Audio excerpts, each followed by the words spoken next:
Hey everybody, I'm Andy and welcome to this week's Team Kentucky Update. We're having some technical issues with YouTube streaming, so we are streaming on Facebook, and we will post the entire Team Kentucky Update on YouTube when we have completed it.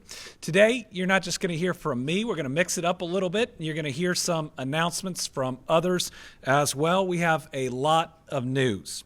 We'll start with the fact that last night, I delivered my 7th State of the Commonwealth address. I was proud to report that the state of our Commonwealth remains strong. But our people, our Commonwealth, and our country are facing new challenges, and it's our job to meet this moment.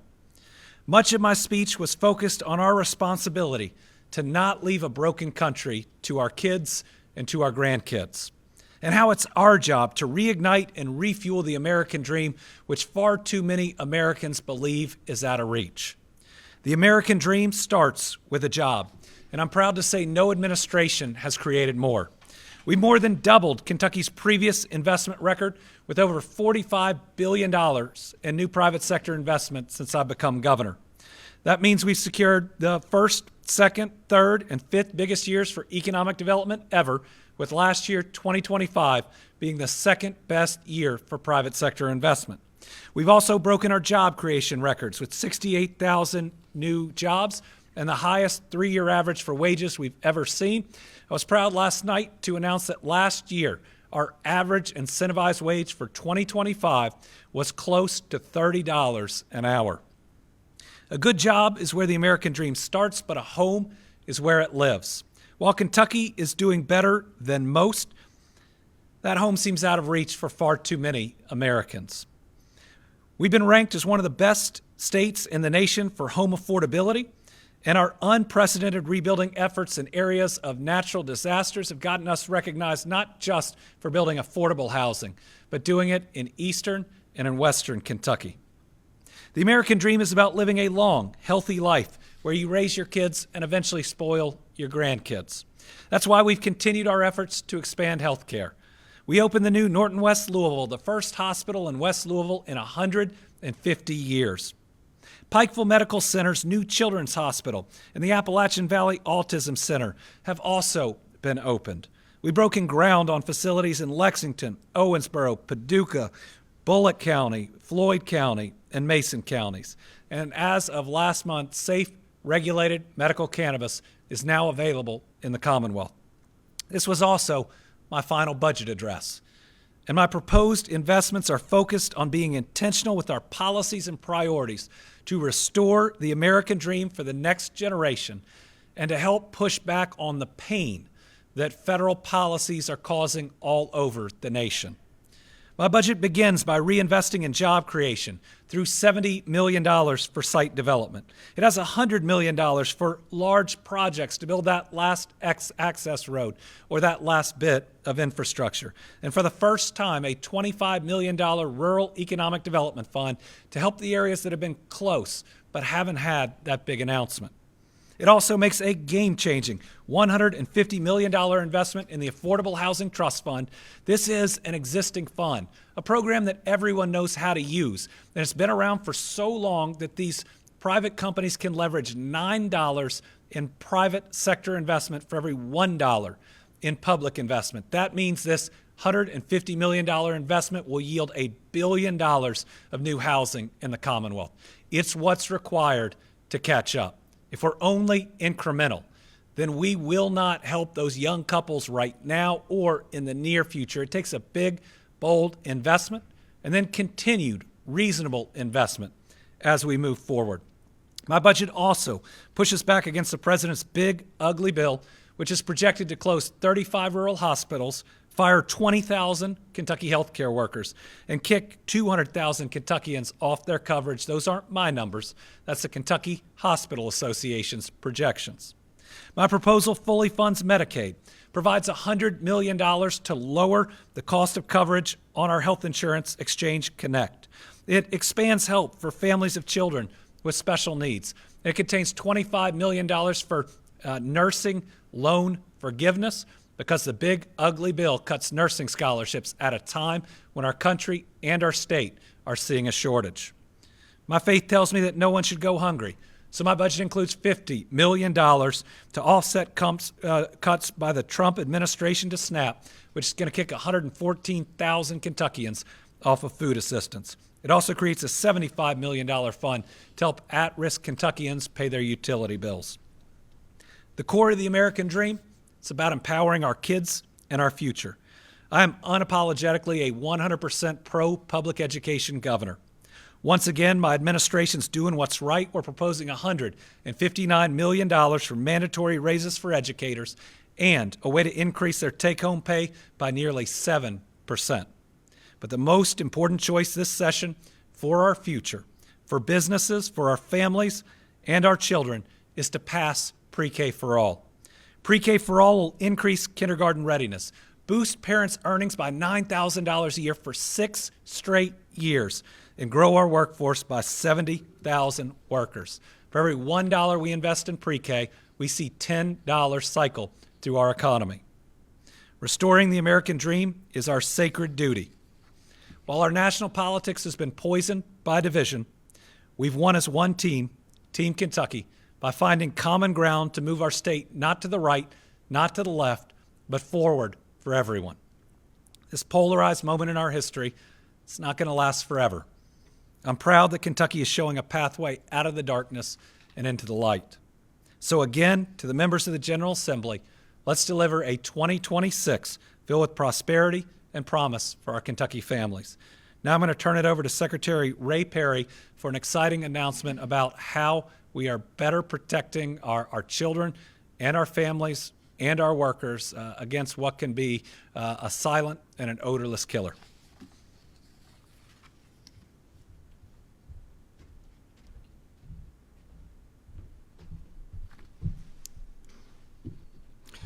Thank you, Governor.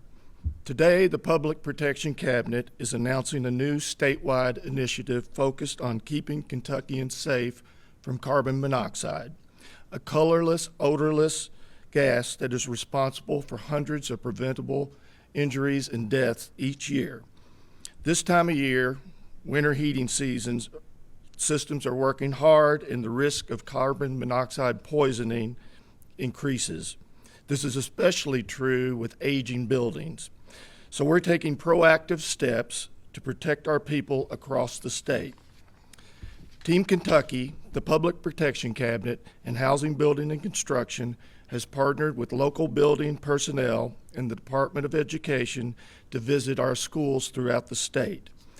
We will be conducting visual inspections of heating and ventilation systems, including carbon monoxide reading. The inspectors check furnace rooms, HVAC systems, kitchen equipment, and emergency monitoring devices to ensure ventilation is meeting current safety standards. Team Kentucky is taking these proactive steps to protect students and teachers from this invisible threat of carbon monoxide. Everyone deserves a healthy environment to live, learn, and work in. And when a student walks into school, they should be focused on learning, not the safety of their classroom. Carbon monoxide safety is just as important wherever you live and work. And you can also take steps for staying safe. Installing carbon monoxide detectors, maintaining heating systems, and knowing the symptoms of carbon monoxide poisoning can save lives. You can learn more about this initiative and carbon monoxide safety by visiting the website on the screen, dhbc.kentucky.gov. Thank you.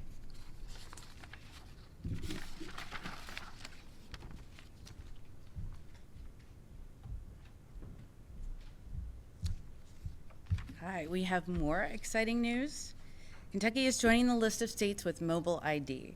This means you can now add your license or ID card to your phone for domestic travel and purchases at participating stores. The mobile ID is part of our commitment to protect Kentuckians from identity theft and to deliver modern licensing services. It gives folks a convenient, contactless way to verify their identity with stronger privacy protection. Kentucky Mobile ID is now available through a free and secure phone app, accepted for air travel. It stays on your phone, and it's protected by your phone's PIN, Touch ID, or Face ID. That means if your phone is lost or stolen, your ID stays locked, unlike with your physical wallet. Another benefit is privacy control. You can choose what information to share. For example, if proving your identity or age for a business or picking up a package, you don't have to show your address. Those are big steps forward in protecting Kentuckians' personal security. But it's important to remember, the mobile ID does not replace your driver's license. You should always carry a hard copy of your driver's license or state identification with you. Law enforcement and some businesses will still need your physical ID. The Kentucky Mobile ID can be used immediately at TSA security checkpoints at more than 250 U.S. airports. 4 of those are here in Kentucky: Louisville, Lexington, Paducah, and Cincinnati Northern Kentucky Airport. And it's easy to set up. Download the app from the App Store or Google Play and register. Business owners can also sign up to verify mobile IDs by using the free Mobile ID Verify app. You can learn more at the website on the screen. Thank you to everyone who helped make this possible. We want our families to be safe and feel safe while traveling, and this will help do that.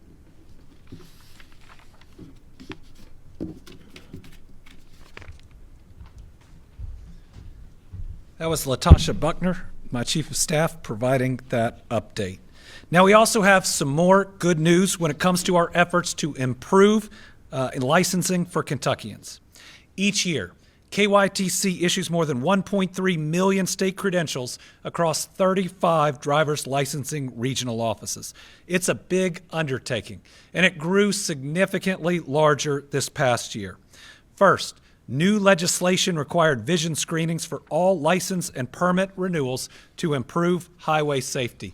This meant a lot of people who were renewing online were suddenly coming in to the office, to that regional office, thus increasing number of in-person appointments, which created some longer lines. This was combined with the real ID enforcement date last spring. A lot of people hadn't gotten it, even though they'd had several years, because the federal government said they weren't going to enforce it. Well, that finally happened, which created another rush. And then a third rush was when legislation made 15-year-olds available for driver's permits, and that had no delayed start date. It occurred, I believe, immediately, which added yet another big push. All these factors resulted in higher demand for in-person appointments and walk-in visits for licensing services, which, as you'll remember, have only been with KYTC for the past 6 years. So a relatively newer system that we were still building out suddenly had a crush of additional people because of these 3 things. After hearing concerns from Kentuckians about times at offices, which were far too long and we were not satisfied with, they were not acceptable, Team Kentucky got to work and implemented major changes. Our goal was to decrease wait times and improve customer experiences. Changes included hiring 125 contracted full-time staff, launching a new line management and text check-in system, offering Kentuckians the ability to complete a vision screening and then leave with the code to renew online after that, to not have to wait in a second or a third line, or they could drop off a completed form. We implemented a new Skip the Line quick tool. We continued Saturday hours once a month. We offered pop-up licensing events in counties without an office. And we opened a 5th location in Louisville, which is our largest city. From April through October of last year, average walk-in customer wait times fell from 49 minutes to just 14 minutes. And average appointment wait times dropped from 25 minutes to 11 minutes. From January through October, more than 1.1 million state credentials were issued, and more than 21,000 permits to 15-year-olds were issued. Actually, that is included in the 1.1 million number. We also recorded the highest issuance month on record, issuing more than 130,000 credentials in May of 2025. That many had never been issued before in a single month. I'm proud of the progress we've made, but we've got to do more. And we've got to continue to get better. To achieve that, we're bringing on a familiar face who's known for excellence, who's known for operations, who's known for continual improvement that actually has not just helped Kentuckians, but has helped save the lives of Kentuckians, and that's our own Jeremy Slinker. I'm happy to share I've appointed Jeremy to Deputy Secretary for KYTC to work alongside with Secretary Jim Gray and Deputy Secretary Mike Hancock. Jeremy's main focus is going to be improving our processes at our driver's licensing offices and issuance centers, as well as safety on our highways and for our highway workers. For more than 30 years, Jeremy has dedicated his career to serving his fellow Kentuckians and Americans. From his work in law enforcement as Operations and Division Director at the Kentucky State Police to his impressive run as the Director of Kentucky's Emergency Management, where he led recovery efforts in multiple historic natural disasters, and his latest role as a senior leader at FEMA. Jeremy has shown he is an expert at operations. He has the background to root out any wrongdoing, and he is uniquely qualified for this position. Jeremy, you've been at one of these podiums before. We want to welcome you back to say a couple words. You're Very welcome. Hey, good afternoon, everyone. It's good to be back.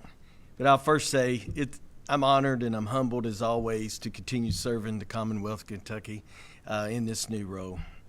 I will take the opportunity to let the Governor and Secretary Gray know how much I appreciate the opportunity to serve again in this position. But rest assured, it comes with high expectations. But I believe, my experience, some of which the Governor has mentioned in law enforcement and Kentucky Emergency Management operations, will be a good fit for what lies ahead. As the Governor just reported and Chief of Staff Buckner reported, there's been significant progress made in driver's licensing and developing new processes and being innovative. But I found in my short time back with the Kentucky Transportation Cabinet a very ready and willing team there at KYTC that are dedicated to serving Kentuckians that have you can attribute that progress to. But we can always be better. Every day we can be better than yesterday. And that's what we're going to strive to do. We're going to continuously improve. We will improve. And we'll deliver strong results by being innovative. We'll deliver strong results by evaluating processes, updating systems, but also leveraging relationships with our external partners, like our legislators and our local and state agencies that are connected to driver's licenses as well. So also, as he mentioned, safety. Safety is a top priority, is and always will be a top priority to the Cabinet and to this state. And I look forward to using some of my past experiences as well to assisting with road and worker safety. So in closing, thank you for the welcome back, and have a good rest of your day, and I'll turn it back over to the Governor. Thank you. Thank you, sir. Very excited to have Jeremy Slinker back. When I was thinking about who we wanted to bring in to help our driver's licensing offices go to the next level, I wanted somebody that was relentless, that would always look for that next step and the next step. And listen, I've seen it in person. I've seen this guy not sleep for about a week. I've seen him work when he had COVID inside a mobile unit in the parking lot so that he could be there every single moment. Jeremy Slinker is a beast, and that's exactly what we need to make sure that we keep pushing forward and delivering better services to our people. All right, I've got some exciting news that's going to make your visit to one of our state parks even better. In 2025, Kentucky State Parks achieved record improvements in guest experience.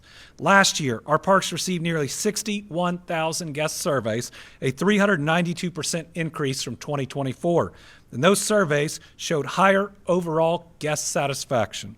The Net Promoter Score, a key indicator of guest satisfaction, increased to a level which puts us in the excellence category on their scale.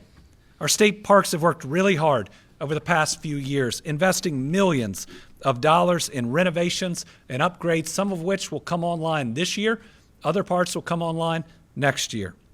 last year. We also introduced new digital tools to make it easier to navigate our state parks and to communicate with staff in real time. These improvements have made visiting our state parks a better experience, and we've got the feedback, the receipts, to prove it. One thing that stood out above all in the guest feedback was the kindness of our park staff members. Time and time again, visitors reported that it's our people who make our Kentucky State Parks really special, make them feel like home.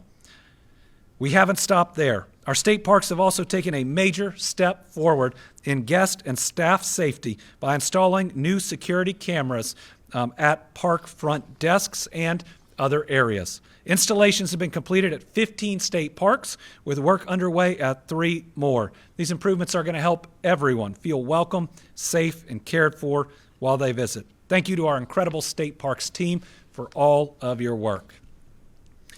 Next, while we continue to make record investment in economic development, roads, and bridges, Team Kentucky's also focused on ways to strengthen our state's railways. Today, we're awarding $3 million to railroads and local governments for 9 projects in 7 counties. These upgrades are critical to the safety and efficiency of Kentucky's transportation network. Nearly $1.4 million is going to 2 projects in Louisville and Owensboro. One will rebuild and reactivate 6,400 feet of industrial track in Jefferson County, and the other will help the Owensboro Riverport Authority pave an access road and create a designated area to store, load, and unload rail cars. In addition, $1.6 million will help 3 railroads and 1 county fiscal court improve safety in central and western Kentucky. Awardees include Paducah and Louisville Railway, Norfolk Southern and R.J. Corman, and the Bourbon County Fiscal Court. These improvements range from signal and light enhancements at railroad crossings to adding features to improve traffic flow. By making these investments, we're not just improving rail service and public safety, we're creating new opportunities to attract business. When companies see a state committed to strong infrastructure, they choose to invest here. That means more jobs for communities and helping our communities grow. All right, Kentucky, we've got great news on additional progress to provide safe medical cannabis to eligible Kentuckians. Today, Team Kentucky approved our first processor, Bison Infused, in Dayton. This will result in multiple products being available in the coming weeks for eligible Kentuckians. Locations include the Post Dispensary in Beaver Dam. That site has opened last month. That is a dispensary. That was the first fully approved and licensed medical dispensary in the state. We also expect the Speakeasy to open this month. That's a dispensary that's located in Lexington. Bluegrass Canacare in Boone County has been approved to operate, and it'll open once additional product becomes available. Our priority is ensuring Kentuckians suffering from serious medical conditions like cancer, PTSD, or multiple sclerosis can have access to medical cannabis as soon as possible. And today's announcement about the first processor coming online means we now have operations in every level of medical cannabis. We have the cultivators, we now have a processor, and we have dispensaries. This should greatly speed up product coming to dispensaries around the state. And I know it feels like that it's taken a long time, but the rules were very specific about how it had to be grown, how it had to be processed if it was going to be in certain products, how our dispensaries needed to be safe. And while none of us are satisfied that there is not more product there yet, what we have done is to create a highly regulated, safe system that's going to operate pretty smoothly as product comes online. And I think in this first quarter, you are going to see a significant increase in the number of dispensaries that are open with product on the shelf. And remember, as each of these cultivators get up to having full crops, that's going to be a continuous supply that's going to be coming in. So this year, we won't just see the start of medical cannabis, which we did in the last month of last year. I think we will see full operation. I'm hoping by the middle maybe of this year. You know, this was a promise we made. This is a promise we're keeping. Having a processor online, which may be the largest investment that's required in this system. Remember, these are pretty significant operations. I'd encourage those interested to learn more about them. Some of them are tens of millions of dollars of investment that go in to make sure, again, that we're processing this in a safe way where the level of THC is controlled inside of each product. In the end, I think we're going to be proud of what we've created. For those that are frustrated with more product not being available, remember my executive order is still in place. If you follow that order, you follow all those pieces, you can purchase medical cannabis in other states, and you can use it here in the Commonwealth of Kentucky. We'll keep working until we have it all up and running. And then finally, on my end, before I turn it over to Lieutenant Governor, I wanted to give an update on Connect. I believe health care is a basic human right, and Team Kentucky works hard to ensure everyone in the Commonwealth has access to affordable, quality coverage. As you all know, I think it's wrong for Congress to vote yes to extend tax cuts for the wealthy, but vote no to extend tax credits to help hard-working Americans afford health care. ACA tax credits made the coverage plans available through Connect more affordable, but without them, it's going to cause a significant burden on our people. These decisions by Congress have made things more difficult and more expensive. That's why I've proposed in my budget $100 million to help Kentuckians that are securing coverage through Connect. It's my hope that the General Assembly will not only act on that, but we could go ahead, if we so choose, and add it to this current budget and make it available as soon as the General Assembly would be willing to move it through. But I am proud that through this time, where the sticker shock on Connect, like anywhere else, may have hit people, that our team members on Team Kentucky have stepped up. Since November 1st, the Kentucky-based Marketplace Contact Center has answered more than 85,000 inbound calls, with most callers waiting only seconds to speak to a live representative. These folks also made over 12,700 outbound calls to households that are facing monthly premium increases of $100 or more. They looked at all the data and they said, who is going to end up paying that much more? And let's call up and let's talk to them. Our connectors help connect those folks with an independent licensed insurance agent that could help them review all their different options for 2026. We know the costs are too high, and we want to make sure we're doing everything we can to help. Through this work, our team has contacted 4,400 households and left voicemails for the remaining households that couldn't be reached directly. Local connectors have also hosted more than 1,600 outreach events and enrollment events since open enrollment began on November 1st, 1,600 November 1st through today. I'm really proud of these folks. I'm really proud of these state employees and others who believe in healthcare so much they're willing to go the extra mile, knowing that our federal government are leaving our people behind. But we, here in Kentucky, want each of those individuals to find some form of coverage. As an update, as of January 6, 2026, 88,000 individuals have selected and enrolled in a qualified health plan for 2026. Now it's about 100,000 the year before. So you can see a direct impact of Congress's refusal to extend those tax credits. Of the 88,000 individuals that have selected and enrolled in the plan, 12,045 are new enrollees, 10,558 of the former plan have canceled coverage for 2026. And what we're seeing is people are downgrading plans. And that means they'll have less options in this coming year because of Congress's refusal to act. Connect has been an investment in the health of our people. It's helped our uninsured rates drop, and our state has even moved up in Americans' health rankings. As a reminder, open enrollment ends January 15th, and I'd encourage everybody, you need coverage. You can't roll the dice. Don't be one injury away, one sickness away from losing it all. So please call one of our people, work with them. I know it's tougher, and it's not right that it costs you that much more this year, but we are working really hard. I'm doing everything I can, pushing our General Assembly, asking our General Assembly, prodding our General Assembly to be there for you. Okay, I'm going to turn it over now to the Lieutenant Governor.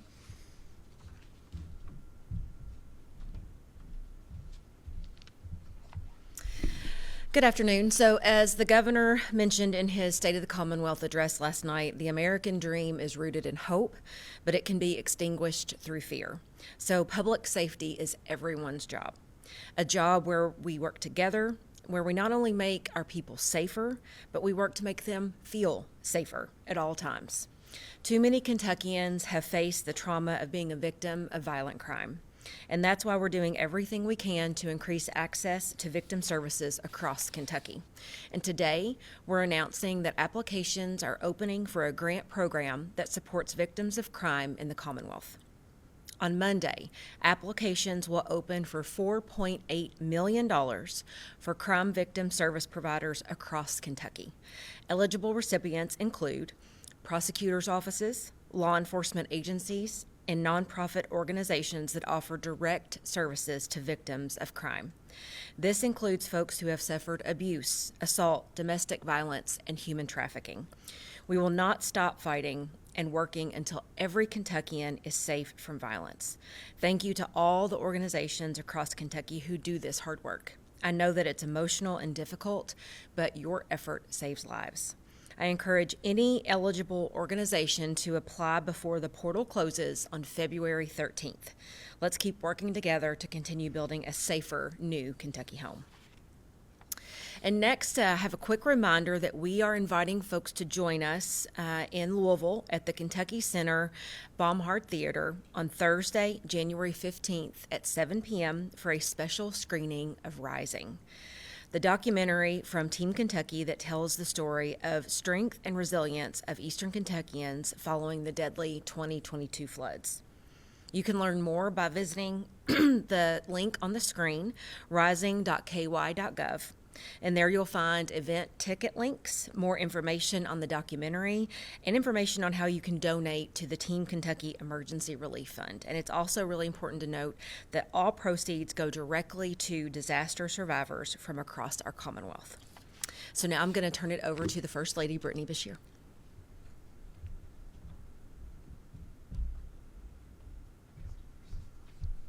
Good afternoon. This Sunday, January 11th, is Human Trafficking Awareness Day. Across the United States and around the globe, as many as 27.6 million men, women, and children are victims of human trafficking. It tears families apart, leaves victims fearful and hopeless, not knowing where to turn or whom they can trust. Our faith teaches us that we are called to protect the most vulnerable. One of my top priorities as Kentucky's First Lady is helping end human trafficking in every awful form that it takes. I'm proud to serve on the Advisory Council for the National Coalition for the Prevention of Human Sex Trafficking. Through that board, I have seen that knowledge is power. The more we understand trafficking, the more action we can take to help our neighbors. It takes all of us working together to raise awareness about this crime and educate ourselves on how to recognize the signs and to take action. The Human Trafficking Hotline website has information on how to recognize signs that someone may be a victim of trafficking, recognize common tactics used by traffickers to lure people in, and how to seek help for yourself or someone you know. You can contact the Human Trafficking Hotline 24/7 by calling or texting the numbers on the screen. 1-888-373-7888. Text 233-733. Remember, it's always better to be overly cautious when a situation seems off. Today, I also want to highlight Team Kentucky's efforts to support victims of human trafficking and to hold offenders accountable. As Andy announced earlier, applications will soon open for the grant funding through the Federal Victims of Crimes Act. This helps organizations supporting victims of crime, including human trafficking. As Attorney General, Andy created the Office of Child Abuse and Human Trafficking Prevention and Prosecution, where a historic level of child predators were arrested during his term. He also created the Survivors Council, which provided a way for survivors of violent crime to have a voice in their government. And earlier this year, Andy proudly signed legislation that makes sexual extortion a felony in Kentucky. Team Kentucky is working to ensure children, families, and schools can identify this rising danger in the internet age and have the necessary resources to prevent it. This upcoming May, the Commonwealth will work with the National Coalition for the Prevention of Human Sex Trafficking to launch a statewide anti-trafficking awareness campaign ahead of the Kentucky Derby. Sadly, we know that large celebrations and events can be a hotspot for human trafficking. So we want to make sure everyone who attends these events can recognize the signs of trafficking and how to report it. These issues can feel overwhelming, but when we work together and we learn together, I know we can make a difference. We can make sure everyone in our communities is educated about the warning signs. If we see something, we have to say something.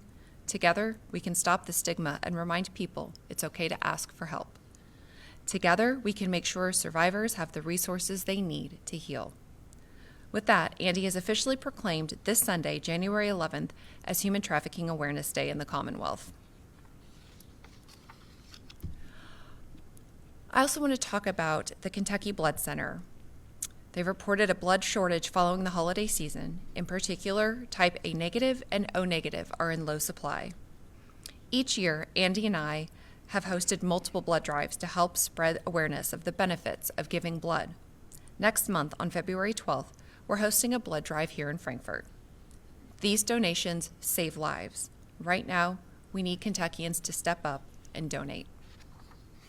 Please visit kybloodcenter.org or theredcross.org to find a place to give blood. Kentuckians who step up can help their neighbors during their greatest moments of need.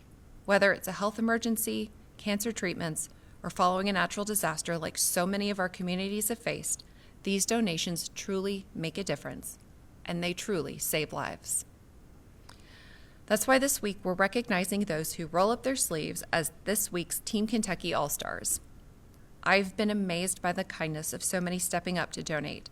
Over the years, we've hosted a number of blood drives. There is always a room full of people who are ready to give. This is the spirit that makes Kentucky so special. So to everyone who has donated or is making plans to, thank you. We are grateful and proud to celebrate your efforts as Team Kentucky. And now I'm going to have Andy come back up, and he will answer all of your questions. I told Brittany she was welcome to take the questions. She passed. Now on this first Team Kentucky update of the year, we'll open it up to questions. We have 3 journalists with us, 4 that are on the line, and 1 that's been submitted. So we'll start with Karen Czar. Governor, one, a bill has been filed to ban immigrant citizens from holding local offices. Would you veto that? Would you support that if that passed? Also, do you have any comment on the fatal ICE shooting in Minnesota? So I haven't read the bill. My first question is just constitutionality, and that's something that anybody should look at because typically with the requirements for any office are set out by the Constitution. When we look at what happened in Minnesota, it was foreseeable. It's preventable. It's tragic. And the response by this administration is grossly irresponsible. It's foreseeable because this administration is encouraging ICE to act aggressively across the nation. They're celebrating the very aggressive and sometimes violent takedowns and raids. They are putting out videos of people's wrists and legs being shackled. They are going and tweeting when elected officials are arrested by asking questions or wanting to see a detention center. I've never seen a government agency push a group of law enforcement to be as aggressive and use the words of aggressiveness that I have with what is being pushed out there on ICE. It's also tragic. This is a 38-year-old single mother that leaves, I think, a 6-year-old orphan who was killed in the middle of a subdivision in Minnesota. And given that this is an officer-involved shooting, what has happened in virtually every other scenario is we say we need to make sure we get through this investigation because each one has to be investigated by law enforcement. But what do we see from this administration, including the ultimate boss of ICE, Kristi Noem? Before any investigation had even started, she called this 38-year-old single mom a domestic terrorist without getting the results from law enforcement. President Trump's already gone on the record calling her the aggressor. This is a U.S. citizen. That's supposed to be her president. In all of these, the responsible thing to do is to let the investigation play out, even when tensions are heightened. And I've lived through this. You have to let the facts ultimately speak for themselves out of the investigation. And I think the American people are seeing these aggressive tactics, not to this level, but aggressive tactics more so than you see from any other law enforcement. I mean, where else do we see somebody grabbed, thrown in the back of a vehicle, taken to another state, and only then do they say, oh, we should have checked your papers closer, you're an American citizen, and then released. Or you're here legally, and then released. I mean, number one, we've got to go about this entirely different than we are right now. Yes, we need secure borders, but how we enforce our laws shows our humanity or lack of it. And this administration is definitely showing a lack of it. But to all those officers out there, they take oaths of office. They're required to follow the law. I'd encourage them to do their job the right way, right? They're not a member of the military. They are a member of a form of law enforcement inside the United States. And I wish that 38-year-old mom was still with us, because now that 6-year-old, who I think lost her dad or the male figure in her life not long before, is going to grow up without either of them.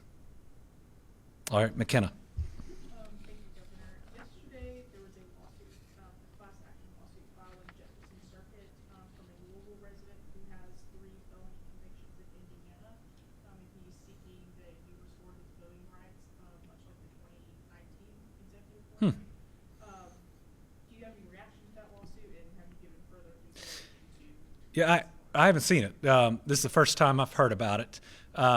So when I became governor, on my second or third day, I signed an executive order that automatically restores voting rights to all nonviolent felons, all felons that did not commit sex crimes or certain other potentially election-related crimes. Happens automatically when their sentence is completed. If it is that type of offense that he's looking to restore his voting rights for, from Indiana, that's something that I'd at least be willing to consider and take a look at. You know, especially folks that didn't leave a lasting scar and trauma on a family, didn't commit a violent crime. No, that's something that we can certainly take a look at. Piper. Thank you, sir. In a roundup last night of your administration's economic development successes, you mentioned Ford's investment at the Louisville Assembly plant, but not the situation at Louisville. Mm-hmm. You heralded that project for a long time as one of your wins, and it's changed in a major way. Senate President Robert Stivers called it the biggest boondoggle of economic recruitment in the state's history. I'm interested to hear your response to that comment, and anything that you can tell us about the progress of what's happening down there. Yeah. What was Blue Oval, which will now be a large-scale Ford battery storage plant, will still be an enormous win. It's just going to take a little longer to get there. Remember, a $7.8 billion plant would still be the single largest investment and would be at least the second, I think, largest initial jobs announcement that we've ever had. So you're talking about a scale that might have been bigger initially on the job side. Now we don't know on the job side. We just know the initial, I don't want to say commitment, but projection from Ford. So what I'm trying to do is to be an adult, is to be rational, is to say, you know, this isn't what we were originally looking for. But then again, the federal government pulled the rug out of the EV economy, made it significantly more expensive to purchase an EV. So yes, those things are going to change. The project could have potentially been abandoned. It didn't. Ford said, we want them, and we think that there is a better future towards them. Now, we do need to work with Ford, and we are, as their plans are coming together, about the economic development incentive package. And we need to recognize 2 things. Number one, it looks like the guaranteed employment, at least, is going to go down and it's going to take a little longer, right? So there need to be some changes there. But the overall investment goes from 5.8 billion to about 7.8 billion. And so we've got to factor that in too, because those are the two biggest things that when we look at the amount of an incentive package that go into it, number of jobs and investment. One's gone up, the other may go down. Our job is to find the right level that's fair, that creates the right type of precedent that people can follow after. But listen, I'm not coming at this from a Democrat or a Republican angle. Currently, there are 1,600 people there. We're going to make sure that they still have employment. We've got job fairs coming up. We've got contacts that are being made with them right now. There's a letter sent out under my name to companies all over Kentucky saying these people are here, and we believe that there'll be 2,100 jobs 18 months from now that are still there. So hopefully this is a net positive overall. But people need to wait and see what the final outcome is before it can be judged. But, for Robert Stivers, who supported Brady with all he had, even when a Russian oligarch was suddenly a part of it, and there was never a single job there, and a factory never got built, to already having $5.8 billion of investment in Kentucky, to call it a boondoggle. Listen, it's going to work out. We got to be patient. It didn't come as fast as we wanted to. We can be a little disappointed in that. But our job is to see it through, to make sure all of our people keep their employment, and to make sure at the end of this, we've got a really good facility. Now, I do have some hope in that while the EV battery market has slowed, and by the way, that other investment still makes us the center of Ford's EV manufacturing. That'll be in what's LAP. The battery storage with data centers and everything else that are out there is booming. And so my hope there, and admittedly at the moment it's a hope, is that the demand is enough not just for Kentucky 1, but Kentucky 2, because from other people in this industry, they are sold out, pre-ordered for years to come. All right, we got Tom Latek from Kentucky Today. It has been too long since we've heard from Tom Latek.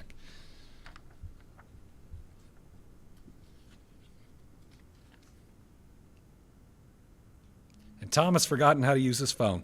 We'll go to Mason Brighton with Spectrum News. We'll come back and try to get Tom. Governor, Go ahead, just Mason. another follow-up on Blue Oval. Is there any appetite to include legislative leaders in the negotiations for what that new incentive package might look like? Depending on which part of it that we're looking at. But sure, we've reached out. I think Rocky talked to both the Speaker and the Senate President, gave them the update of everything we know where we are right now. But it takes a little bit of patience. I mean, this thing fell apart, and now Ford is putting together all of its plans about what its commitment is. In the larger picture, when you look at their company, of tariffs and everything going on that impacts the auto industry. So sure, we worked together on putting together the original package, and we're willing to be fully transparent with them and talk to them on this one. But let's not attack, let's not kill a project that's still at 2,100 jobs, would be one of the largest job creation projects, and by far the largest investment we've ever seen. Let's work through it. Let's get to something in the end that benefits our people the best we can. Ian Hardwick, WHAS. Thank you, Governor. The Wall Street Journal reported that Toyota is expecting to raise car prices this year after absorbing most of the tariffs last year. What effect do you think this will have on manufacturing of vehicles here in Kentucky? I know we got Ford in Louisville and then Toyota, of course, in Georgetown. Well, Toyota has invested significantly in their Georgetown plant over the past several years. So I don't expect that to slow down. When you look at multiple billion-dollar plus or close to billion-dollar investments, this is their flagship. Georgetown is the single largest manufacturing plant for Toyota in the world, and it makes the Camry, which is a pretty popular car. I think it's lessening the Lexus production. It's now got the RAV4 hybrid, I believe, which is also a very popular, I don't know if you call that a truck, an SUV, a mini SUV. It's a crossover. Thank you to the First Lady. No, I thus far don't have any indication that it will slow down production at our facility. But it does show you what tariffs do. It makes life harder on the American people. If your car's going to cost more at a time when you're already struggling, it just creates more challenges. And like I said on Fox News, when the anchor said, well, don't you think it's wrong that there aren't any American cars on the streets of Japan? And I said, well, I don't think that's completely true, but it's more complicated. And she said, how's it more complicated? And I said, well, the largest Toyota plant in the world isn't in Japan. It's in Kentucky. And that's part of how international trade works. Isaiah Kim Martinez. Thank you, Governor. I just wanted to ask a quick question about the Rural Hospital Transformation Fund / plan. Can you explain with those $213 million how that'll be divvied up across the state? Will it be based on need? And can you just give more details on that? Yeah, we'll send you the specific plan and then an executive summary, which is in our release. We had to identify specific areas that it goes to. So it's not like it's a flexible fund that says this rural hospital's struggling, because it was never a rural hospital fund. That's what they said in Congress to get the votes. This is a rural hospital transformation fund. And Dr. Oz even wrote a op-ed to USA Today that said he wasn't going to come to the aid of rural hospitals that were struggling. He said he wasn't going to put a Band-Aid on something that's bleeding. I think that's wrong, and that's why I have a rural hospital fund proposed in my budget. But what this does mean is in specific areas that are challenging in rural America, we're going to have more dollars. I think a lot of what that fund enabled is telehealth. Now, listen, telehealth is helpful, but it shouldn't be something that moves all the jobs from rural America to urban America. And if you live in a city, you see a doctor, but if you live outside the city, you see a screen. So we're going to make sure that we put all those dollars to the best use we can. And let me give a little credit to the Trump administration. They approved our plan in full. But still, there were limitations on what we could apply for. So hopefully what's included in my budget can make up for some of that. Do we think we have Tom back? Okay, then the final question is from Darnell at WKYT. How do I feel about the progress of the medical marijuana program a year later when there are a few dispensaries open across the Commonwealth? A lot of people have medical cards and there's still need for product on the shelves. I'm not satisfied. I want it to speed up. We're pushing for it, but the crop's got to grow. It's got to be processed. The restrictions inside the law were aimed at a very secure system, which is important, but that also meant it took a little more time than we would have liked. I expect it to pick up significantly, but I'm not going to be satisfied until we are at 100% capacity. All right, we will see you back next week at the same time for the next Team Kentucky update. Everybody stay safe.